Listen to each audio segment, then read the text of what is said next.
The music in Liberty to Go See and in these kinds of, almost in any kind of theatrical event, enhances the moments because it allows you to sort of lift it up a little bit. Music is a very powerful tool in the sense that when you hear that particular song, if you haven't heard it before, it instantly changes your mood.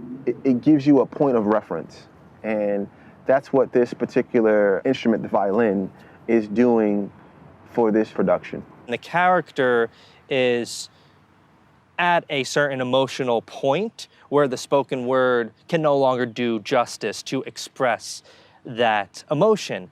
And even though there is no vocal singing in this performance, the aspect of music certainly enhances that, because every single character and every single person in this story and in this house is going through something tremendously important. It's not to be taken lightly at all. Some folks are, interested in the sound quality of it, and some folks just kind of see it as being a part of the production.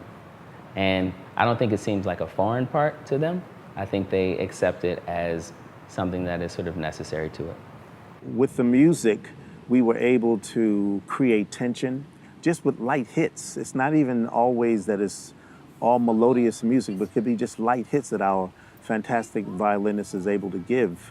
But that contribution really sort of creates a kind of another storyline. So the music is a character in it to itself.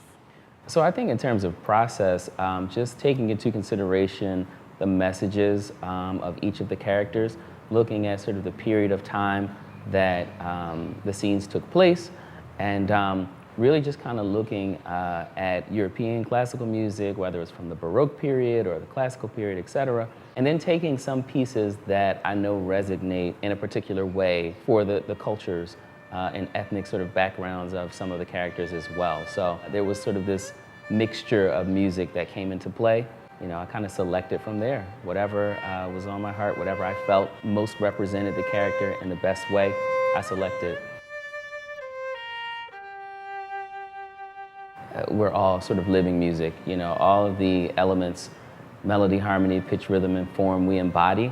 And I think that, as we learn, there are different types of history that we can appreciate. There's a written form of history, of course, there's the oral form, and all sorts of forms, but I think that one of the ways in which those particular forms that were mentioned differ in music is that you feel something different, I remember listening to a lesson about lynching, that was being explained from a professor, but it wasn't until I heard Nina Simone's version of Strange Fruit that I actually got it.